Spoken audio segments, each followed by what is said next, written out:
참 빛으로 이 세상에 오신 예수님, 죄로 인한 모든 어두움을 밝히시고 그리고 우리에게 생명을 주시려고 오셨습니다. 이 좋으신 예수님, 더욱더 마음속에 깊이 모시는 성탄 시즌이 되기를 바랍니다. 저는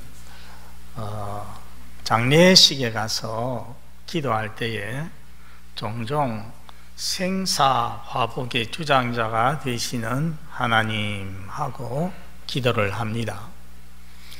여러분, 우리 하나님께서 생사화복의 주장자이심을 믿으십니까? 예. 어디에 그런 말씀이 있겠습니까?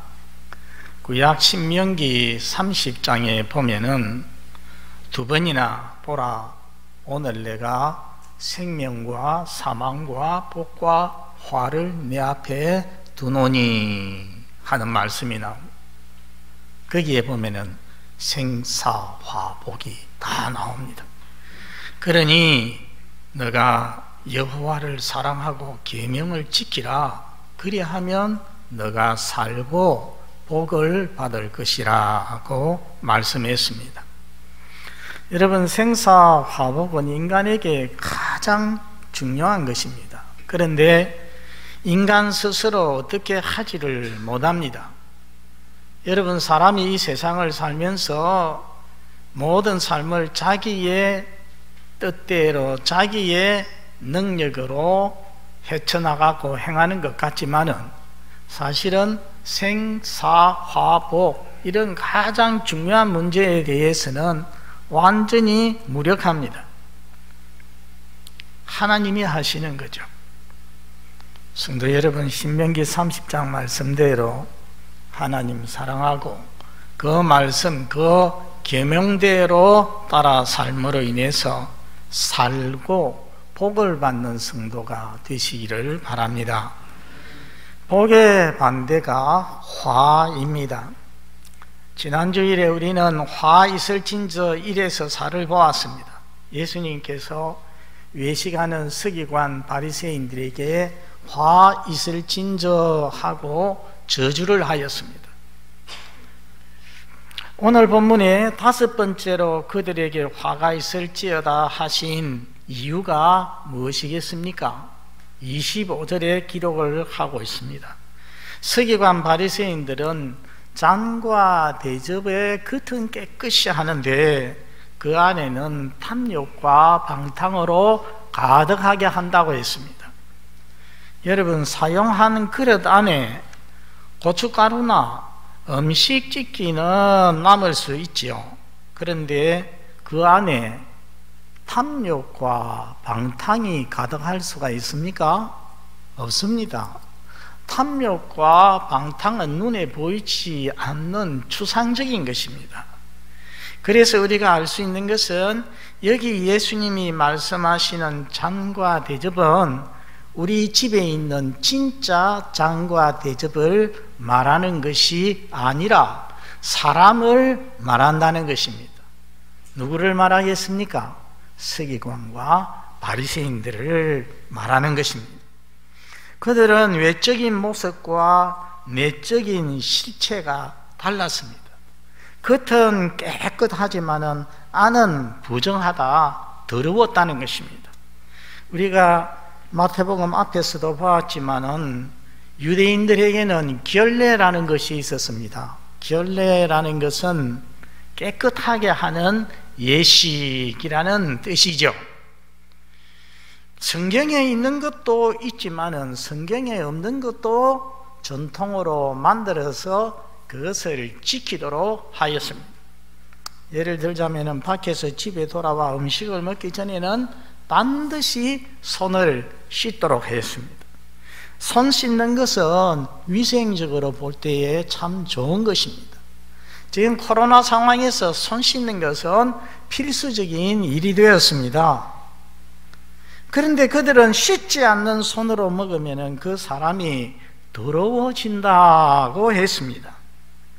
그래서 손 씻는 것과 또 씻는 방법, 물의 양, 이런 것을 정확하게 정해놓고 그대로 따르도록 하였습니다. 한 랍비가 말하기를 이스라엘 땅에 살고 씻은 손으로 음식을 먹고 아침 저녁으로 하나님의 말씀을 암송하는 자는 자기가 영생 얻은 자인 줄로 확신해도 좋다, 그렇게 말했습니다. 결례를 구원에까지, 영생에까지 연관을 시켰더라는 것입니다. 그렇지만 저 앞에 마태복음 15장에 종교 지도자들이, 예수님의 제자들이 씻지 않은 손으로 음식을 먹는다고 예수님께 따진 일이 있었죠. 그때 예수님께서 그들에게 뭐라고 말씀을 하셨습니까? 입으로 들어가는 것이 사람을 더럽히는 것이 아니라 입에서 나오는 것이, 곧 속에서 나오는 것, 마음에서 나오는 것이 사람을 더럽힌다, 그렇게 말씀을 했습니다. 그들은 외적인, 의식적인 정결을 강조하지만은 내적인 마음의 정결은 소홀히 했다는 말씀입니다. 그런 그들에게 예수님께서 오늘 무엇이라고 말씀하십니까? 화 있을진저, 그렇게 말씀하시고 26절에 너희는 먼저 안을 깨끗이 하라, 그리하면 그것도 깨끗하리라 말씀했습니다. 성도 여러분, 예수님의 이 말씀이 서기관 바리새인들에게만 주시는 말씀이겠습니까? 오늘 저와 여러분들에게도 주시는 말씀입니다. 겉으로 보이는 신앙생활은 열심히 하는데 마음에는 의도 없고 인도 없고 신도 없이 위선과 탐욕과 색욕과 미움과 분노 등 온갖 더러운 것이 가득할 수가 있다는 것입니다. 여러분, N번방 사건 기억하십니까? 다르게 박사방이라고 하죠. 대규모 디지털 성범죄 사건입니다. 그 피해자는 9살 되는 어린 아이로부터 연령을 따지지 않습니다. 거기에 가담한 사람들, 거기에 연루된 자들, 그들의 마음에는 무엇이 가득하겠습니까? 모르긴 해도 더럽고 음란한 생각들이 가득할 것입니다. 늘 그런 것을 찾고 추구하고 보니까요. 그런데 생각해 보면은 모든 더러움을 벗어나서 완전히 깨끗한 사람이 이 세상에 어디에 있겠습니까? 범죄한 우리 인생은 하나님 말씀에 의인은 없나니 하나도 없다고 했습니다. 정도 차이지만은 다 더러움이 있고 위선이 있고 교만이 있고 죄악된 욕심이 마음속에 도사리고 있는 것입니다. 어떻게 해야 되겠습니까? 늘 자신을 하나님과 하나님 말씀 앞에서 체크해야 됩니다. 아침에 집에서 나가기 전에 거울을 통하여서 내 옷차림은, 그리고 내 얼굴은 어떠한가 보지 않습니까? 그와 같이. 그리고 또 식후에는 혹시 입 주변에 묻은 것은 없는가 살피듯이 그렇게 마음을 살펴야 한다는 것입니다. 살펴서 있어서는 안 될 악한 것 있으면은 그것을 놔두지 말고, 그것을 품고 있지 말고 그것을 버려야 한다는 것입니다. 암세포를 품고 있으면 그 세포 그대로 있는 것이 아닙니다. 시간이 가면 어떻게 됩니까? 커지죠. 그리고 어떻게 됩니까? 전이가 됩니다. 그리고는 결국은 사람으로 하여금, 그 품고 있는 사람으로 하여금 죽게 만드는 것입니다. 악한 생각도 마찬가지입니다. 그대로 두면은 작아지는 것이 아니라 그것이 커집니다. 여러분, 야고보서 1장 15절 기억하십니까? 욕심이 잉태한 적 무엇을 낳습니까? 죄를 낳고, 죄가 장성한 적 사망을 낳느니라 말씀했습니다. 그러므로 오늘 이 시간에도, 오늘도, 내일도, 매일 주님 앞에 합당하지 않은 거 갖고 있지 말고 회개하고 용서받고 깨끗함 받는 여러분이 되시기를 바랍니다. 예수님이 서기관들에게 화 있을진저 하신 6번째 이유는 속은 더러운데 겉만 아름답게 단장한다는 것입니다. 이 6번째 화의 이유는 금방 생각했던 5번째 이유하고 상당히 비슷합니다. 조금 차이가 있다면은 겉을 깨끗이 하는 정도를 넘어서 아름답게 단장하기조차 한다는 것입니다. 여러분, 27절에 예수님이 외식하는 서기관들에게 무엇 같다고 했는지 한번 보시기 바랍니다. 27절 둘째 줄에 무엇 같다고 했습니까? 회칠한 무덤 같다고 했습니다. 유대인들의 묘는 여러 가지였습니다. 우리도 그렇지만, 그래서 바위를 파서 굴처럼 만든 무덤도 있었고, 그리고 아예 석관을, 돌로 된 관을, 그것을 땅속에 묻지 아니하고 바깥에 그대로 드러나도록 하는 그런 무덤도 있었습니다. 가난한 사람들은 아예 땅을 파고서 그냥 팽팽하게 그 위를 덮어버리기도 하였습니다. 평토장한 무덤이라 그렇게 했습니다. 우리나라는 추석 명절이 가까우면은 조상의 묘에 가서 벌초를 하지 않습니까? 그런데 그 사람들은 6월절 명절이 가까우면은 자기 조상들의 그 묘에 가서 거기에다가 회치를 했다고 합니다. 그동안에 비바람을 맞아서 그 무덤이 칙칙하게 좀 색이 바래서 우중충했던 그 무덤이 이제 칠을 하면은 희게 되어서 햇볕을 받아 아주 아름답게 빛이 난다는 것입니다. 겉은 그렇게 아름다워도 속에는 뭐가 있습니까? 뼈와 더러운 것이 가득한 것이죠. 바로 서기관과 바리새인들이 그렇다는 것입니다. 회칠한 무덤처럼 좋은 옷을 입고, 우리 전에 앞에 보았습니다. 그 옷 끝에 무엇을 달았다고 했습니까? 술을 달고, 그리고 이마와 팔에는 또 경문띠를 넓게 하고 하였습니다. 안식일 철저히 지키고, 금식도 한 주에 2번씩 하고, 11조도 아주 세부적으로 딱 하나님 앞에 드리고 하지 않았습니까?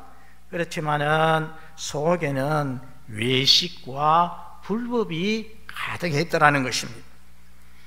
여러분, 신약 디모데전서 2장 후반부와 베드로전서 3장에는 신자의 단장에 대해서 말씀해 주고 있습니다.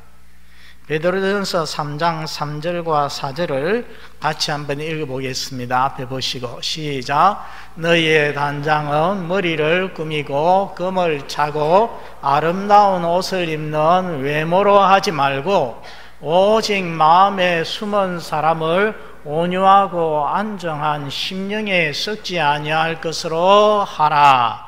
이는 하나님 앞에 값진 것이니라. 저 말씀을 보면은 외모 단장은 전혀 하지 말라는 그런 말씀이 아닙니다. 중요한 것은 속에 숨은 사람, 속 사람을 단장하라는 것입니다. 우리나라만큼 성형외과가 많고 성형외과가 돈을 많이 버는 나라가 없을 것입니다.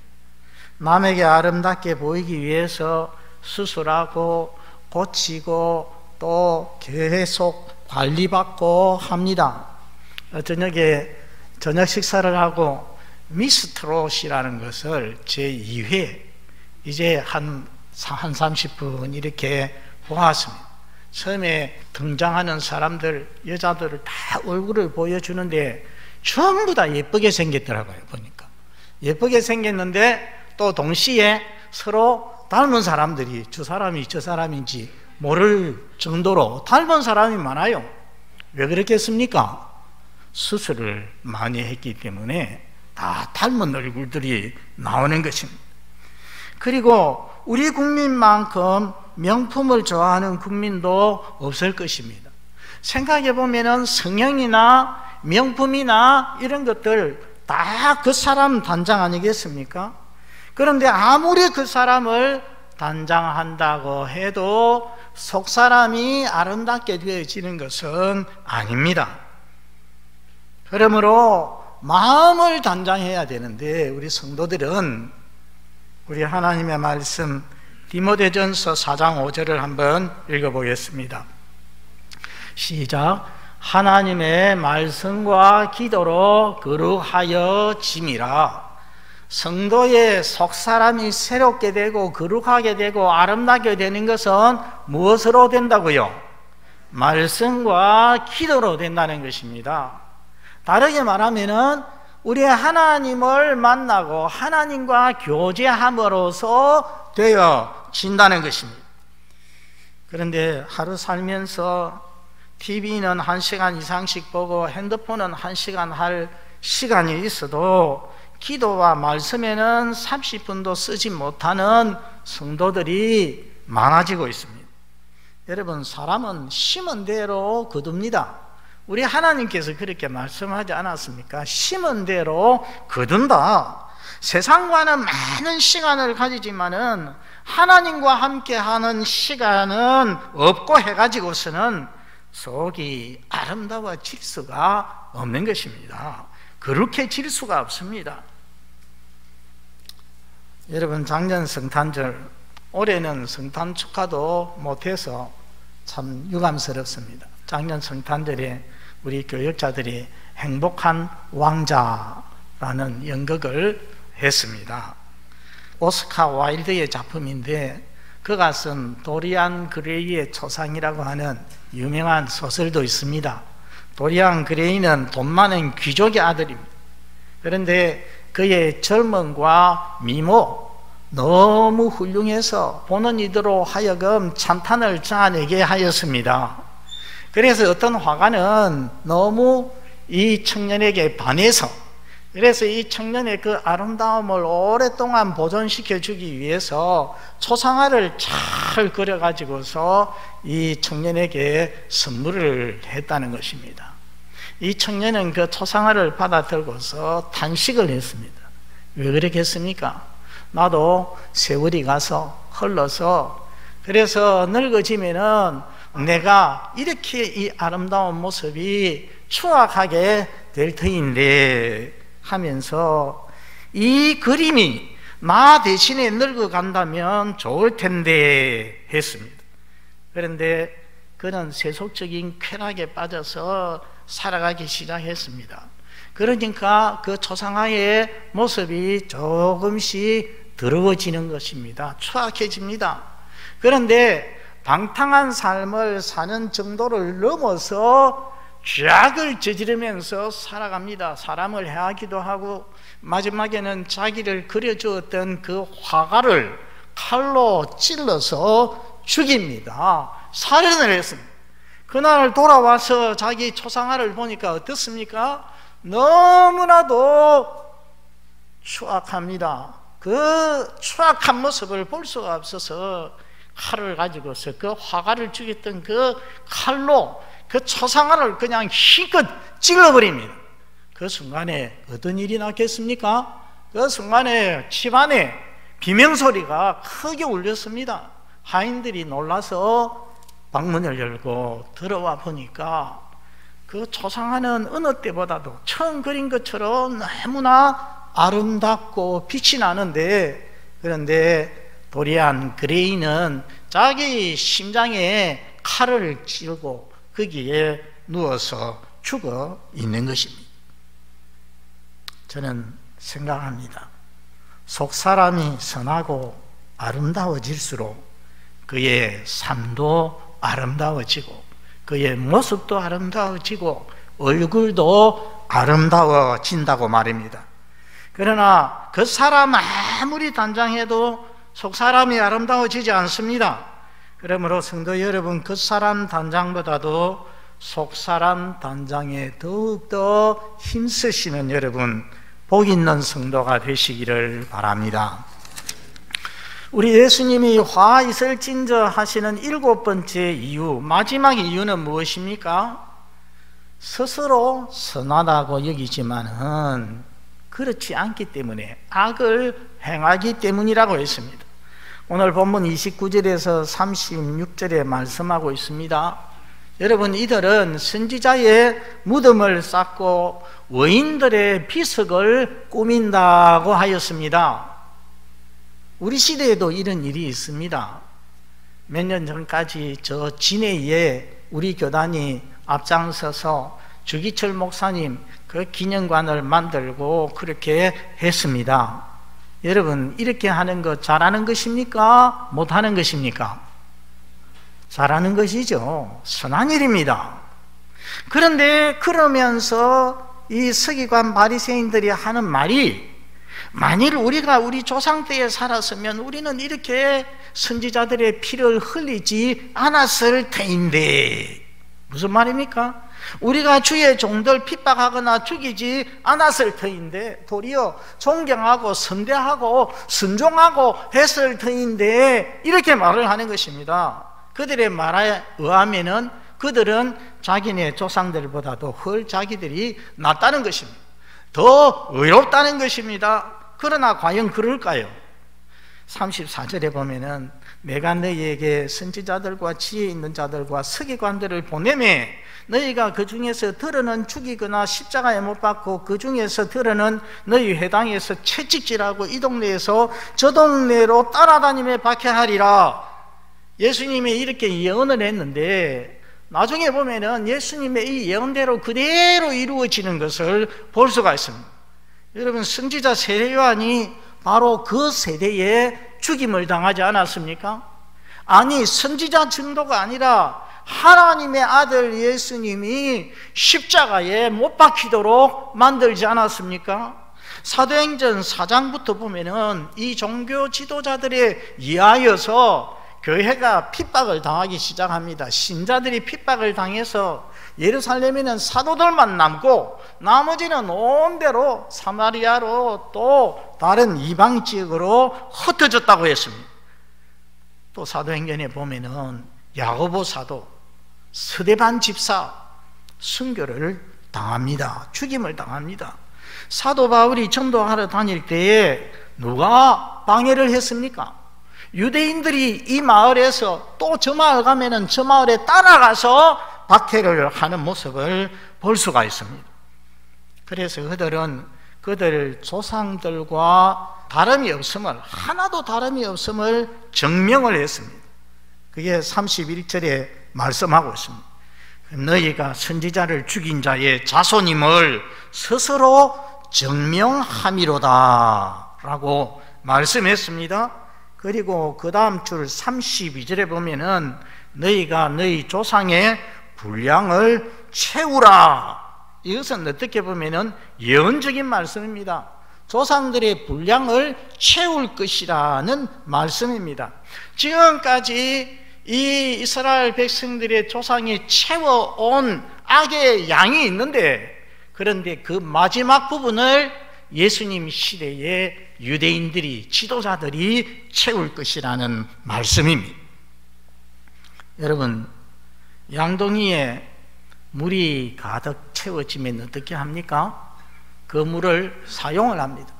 어디 더 큰 통에 갖다 붓든지 아니면은 텃밭에 들고 가서 그 물을 주든지 그렇게 합니다. 그런데 죄가 가득하면은 어떻게 되겠습니까? 어느 시대에 죄가 하늘까지 가득 차면은 하나님께서 어떻게 하십니까? 심판하십니다. 소돔과 고모라가 그랬습니다. 죄가 가득 차니까 하나님께서 심판하셨습니다. 35절에 보면은 그러므로 의인 아벨의 피로부터 성전과 제단 사이에서 너희가 죽인 바라가의 아들 사가랴의 피까지 땅 위에서 흘린 의로운 피가 다 너희에게 돌아가리라 말씀했습니다. 여기 아벨의 피에서부터 사가랴의 피까지, 이 말은 구약의 모든 역사를 다 아우릅니다. 여러분, 아벨이 어떤 사람입니까? 인류 역사의 첫 순교자 아니겠습니까? 그렇죠? 그리고 여기 사가랴라는 이 사람은 역대하 24장에 나오는데 돌에 맞아 죽은 선지자입니다. 여러분, 우리는 가지고 있는 성경 지금 구약 맨 끝이 말라기죠. 그런데 히브리어 성경에서는 역대기가 맨 끝에 있었습니다. 그러니까 우리가 알 수 있는 것은 역사의 첫 장에서 마지막까지 하나님께서 모든 악한 일에 대하여서 다 기억하신다는 것입니다. 우리 하나님의 백성의 선행도 냉수 한 그릇도 잊지 않으시고 다 갚아주시지만은 악한 일도 빠짐없이 다 체크하시고 그에 따라 갚으시는, 심판하시는 하나님이시라는 것입니다. 이제 이 세대가, 예수님 세대가 조상들의 죄악의 분량을 완전히 채웠기 때문에 하나님의 심판이 바로 이 세대에 있게 될 것이라는 말씀입니다. 어떻게 있었습니까? 예수님께서 성천하시고 40년쯤 지나서 로마 군대에 의해서 이 예루살렘이 완전히 파괴가 되었습니다. 그래서 여러분, 여기 본문에 나오는 이 세대, 36절에 나오는 이 세대에 돌아가리라고 하는 이 세대는 엄밀히 말하면 예수님 당시 세대, AD 1세기를 말하는 것입니다.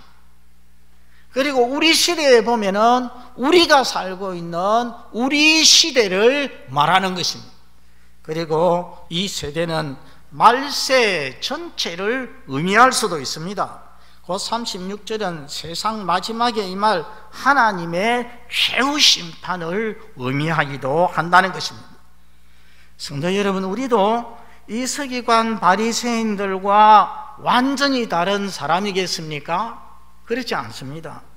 이 서기관 바리새인들처럼 스스로는 선하다고 여기지만은 우리 선대는 잘못했다, 악했다고 비방하고, 어느 교회 어떤 목사, 어느 교회 어떤 장로는 참으로 악하다, 못된 짓을 했다고 말을 하지만은 우리도 모르는 사이에 악을 우리 교회에서 저지를 수가 있고, 다른 교회 성도들에 대해서 잘못된 비방을 할 수 있지만은 우리 성도들이 악한 모습을 가질 수가 있는 것입니다. 여러분, 그러면 어찌 되겠습니까? 화 있을 진저 하나님의 심판이 있게 되는 것입니다. 여러분, 전도서 맨 끝절을 기억하십니까? 하나님은 모든 행위와 모든 은밀한 일을 선악간에 심판하시리라. 선악간에가 무슨 말입니까? 선이든지 악이든지. 그래서 우리 하나님은 선한 것도 다 보시고 그대로 갚으시는 하나님, 악한 것도 다 보시고 심판하시는 하나님이시라는 것입니다. 저는 우리 교회 성도 여러분이 우리 시대, 즉 우리가 이 세상을 사는 동안에도 또 마지막 날에도 악으로 인하여서 하나님의 진노의 심판을 받지 않기를 바랍니다. 선으로 인하여서 하나님의 심판을 받고 하나님의 칭찬과 복과 상을 받는 복된 성도들이 다 되시기를 바랍니다. 우리 아버지 하나님, 오늘 진리의 말씀, 우리 주 예수님의 말씀을 생각할 수 있게 하여 주시니 감사합니다. 종교 지도자들이 있지만은 외식적으로 신앙생활하고 겉만 아름답게 꾸미나 속에는 온갖 더러운 것과 불법이 가득하여 주님 앞에 화 있을진저 저주를 받고, 그리고는 그 세대가 하나님의 심판을 받았던 것을 기억합니다. 우리 아버지 하나님, 저희들도 저희 자신들을 늘 하나님, 그리고 하나님 말씀 앞에서 살펴볼 수 있도록 도와주시옵소서. 우리 아버지 하나님, 저희들은 속 사람을 단장하는 사람, 깨끗하게 하는 사람이 되게 하여 주시옵소서. 주님의 진노의 심판을 받는 자가 되지 아니하고 우리 하나님 앞에서 칭찬받고 상 받는 복 있는 성도가 되도록 도와주시옵소서. 예수님 이름으로 기도드리옵나이다. 아멘.